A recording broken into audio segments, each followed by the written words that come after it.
guys. Welcome back today. I'm so excited that you are here. Today, we are going to talk about the debt-free life. We're going to talk about my journey. I want to share with you guys candidly what this has been like for me because that's where it all starts. That's why I'm doing this, is because I wish there had been the community and the conversation about personal finances that I would have felt like this is a space I can step into and I can share what I'm struggling with. So, my journey with personal finances, I've been working a long time. But it really started once I was out of college and I was like officially on my own. And after going to college here in the Midwest, I decided to move out west and was on my own for a couple of years out there and in the LA area. And I loved so many aspects of my time out there. But unfortunately, I fell apart financially. I was trying so hard to do it on my own and to do life on my own. And while I did ask for help, it wasn't the help that I really needed. I didn't take personal finance classes. I just thought I know what to do with my money. And I really fell into a super deep pit of debt. And so that was one of the factors of several that brought me back to the Midwest. And I decided that I needed to get things rolling. So I was working really hard, had a part-time job and a full-time job, and just busted my butt and was still really struggling because I had some massive payments. I had a payday loan, which if you've ever done something like that, you know that the interest is insane. And basically the monthly payments are just the interest. And so it was quite a time. I had creditors calling. I was trying really hard to manage, and it was just a tough time to wrap it all up in that. And so I had met a guy, and we decided we were going to get married after about a year and a half, and we started talking about our life together and what we wanted that to look like, and started talking about our financial situation more in detail. And we realized that together we had about $75,000 in debt. And we talked about, if this is what we want for our life, and, I had a career, he had a career, but I knew that if I had kids, I wanted to be able to stay at home with them, and just values. We all have different values. That was one of my values. And I wanted to be able to do that. And so we decided basically before we were even married that we were going to hit the ground running, that we were going to work as hard as we could and pay off our debts as fast as we could. Now, if you are familiar with other people's debt-free stories, if you follow any type of personal finance community of any kind, Dave Ramsey, there's a lot of different ones out there. You perhaps have heard people's stories of how they paid $100,000 off in 18 months, or they paid $150,000 off in 24 months, or they paid $50,000 off in 9 months.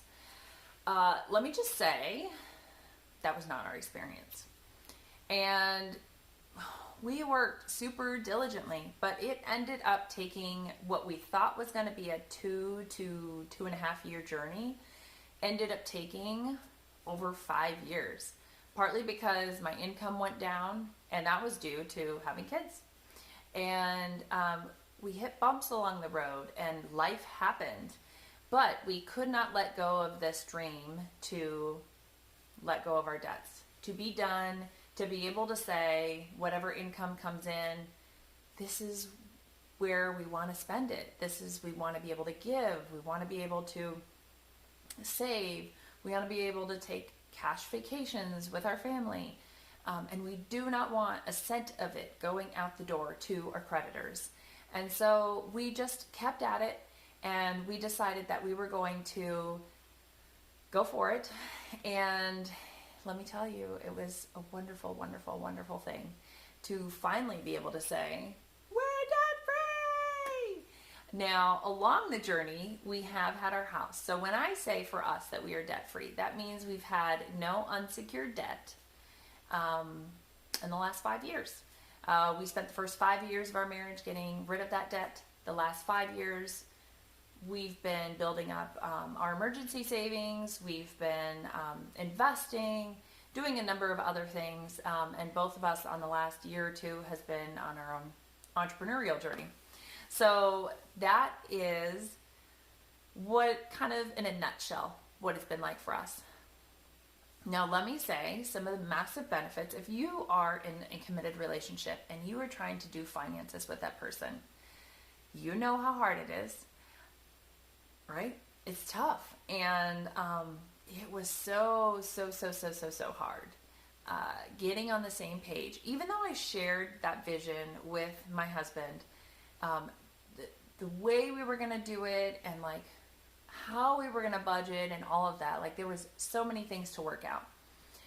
But we kept at it because we were both so committed to this final goal of let's just be done with this. Like, let's not play around with it because it is the ripple effect in our lives will be so big. And let me tell you guys, like the last 5 years, not having credit card debt or car loan debt, any other kind of debt besides really our house, has been amazing. We still deal with emergencies, and especially when you own a house, but we do not have the financial stress that the majority of marriages deal with.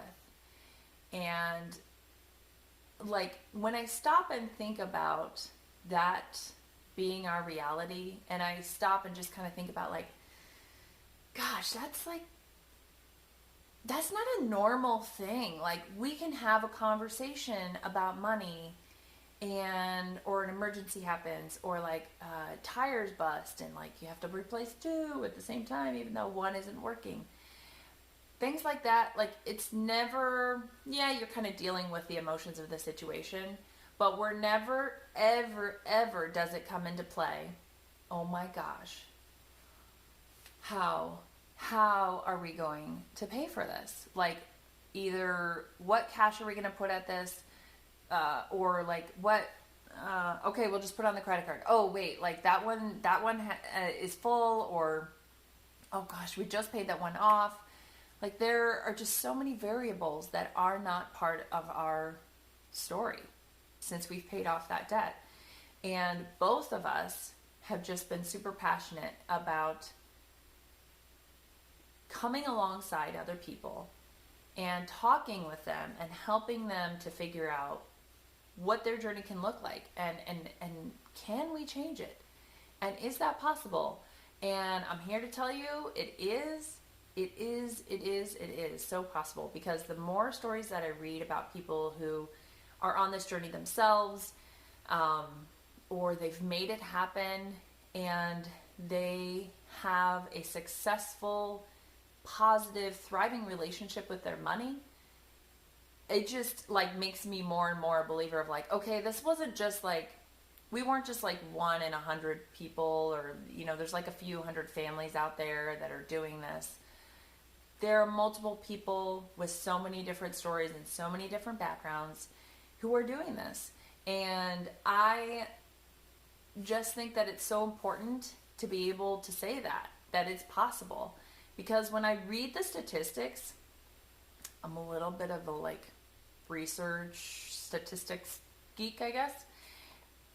And it is like, when I read the current situation of personal finances in our country, if you get a chance to ever look at them, they're super, like, for one, they're super depressing.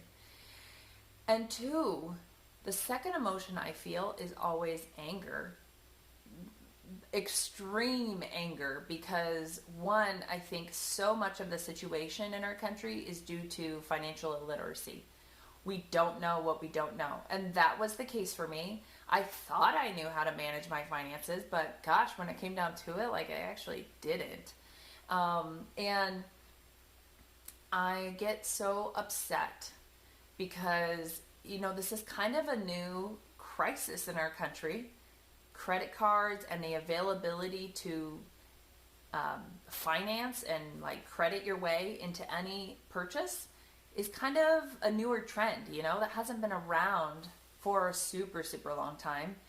And it really makes me mad because when I read those numbers, it isn't about like, oh my gosh, like people are spending all this money and like they're in all this debt.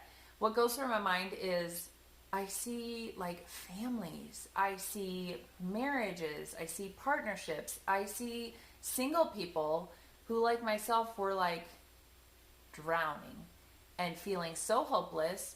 And a major emotion I felt, and I know this is for other people true, shame.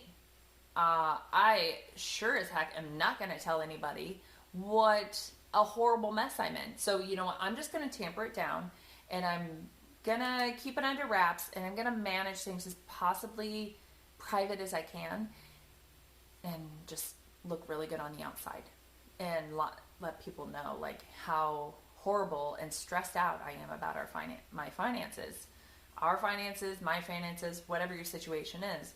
And so, like, I just get, honestly, super ticked about it.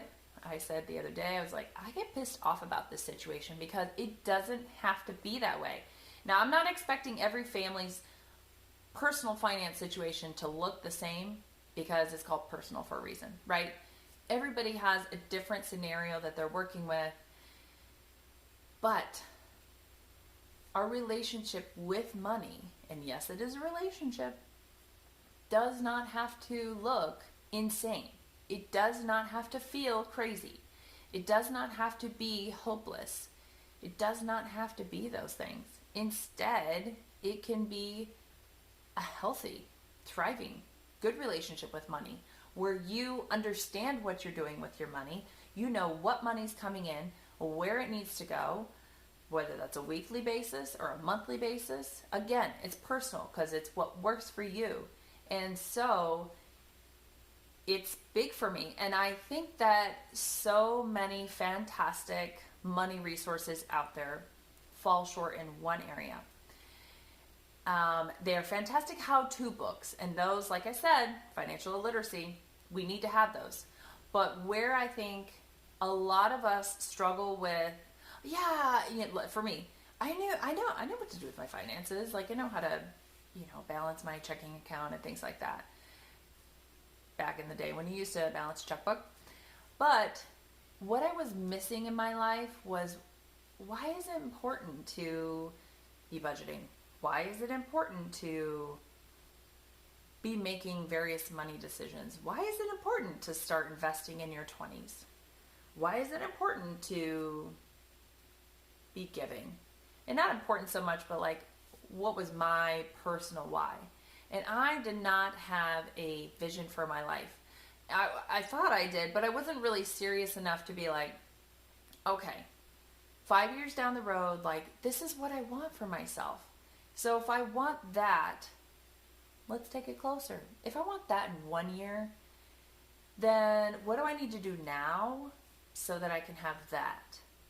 Or I can be that. Or maybe it's to go to school, or maybe pursue education, or any number of things. Guys, you're getting my point, hopefully. Like, it is so personal. But I think where so many situations are lacking is this sense of being grounded in, this is why I'm going to do this. Yes, I'd really just rather go shopping right now and like have a therapy trip at Target, but I'm not going to do that because one, I didn't budget for it, and two, because I'd rather spend my money on that cruise vacation with my family next summer. Or I'm saving my money for that car that I know I'm going to need next year.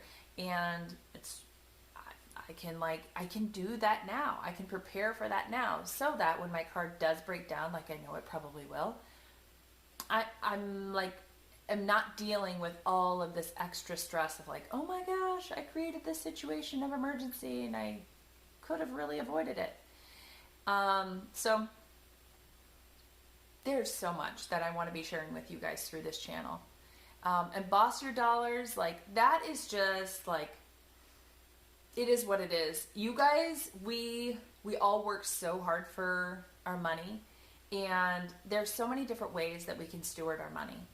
But I think so often it's easy to get caught up in the commercialism and kind of this like constant culture of marketing that tells us, oh, you gotta have this, you gotta have that, you gotta have this, you gotta have that. Hey, I love buying stuff.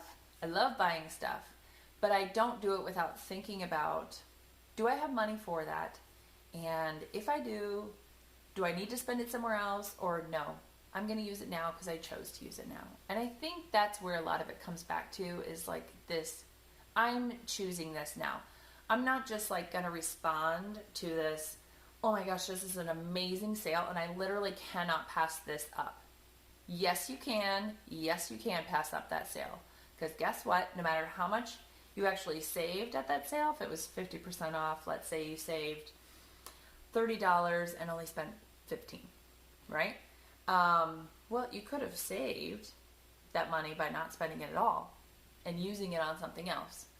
I'm not against spending, but I am against this like impulsive reaction, which honestly I think when you grow up in it, it's just like, it just happens. And so until we really stop and think about like, yeah, I don't want to be using my money for that.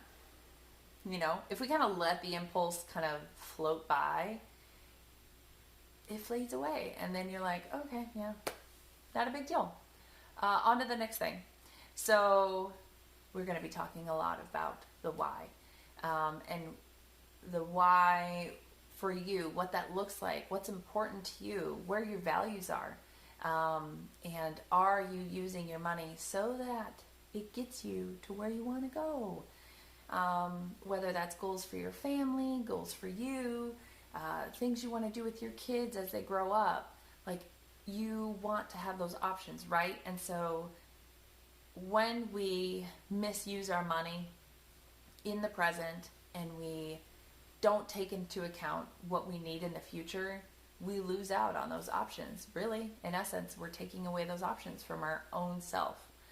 So I cannot wait to continue this conversation with you guys. Thank you so much for listening. If you've enjoyed this video, thank you so much for sticking with me and hearing more of my story and what my passion is behind this. Please make sure you subscribe, ring the bell so you get notifications for new content every week. And thank you for joining me. I'd love to hear below kind of what your own journey is with money and what is like the number one thing that you're struggling with right now that you would really love some help on. Can't wait to talk to you guys next week. Have a great day. Bye.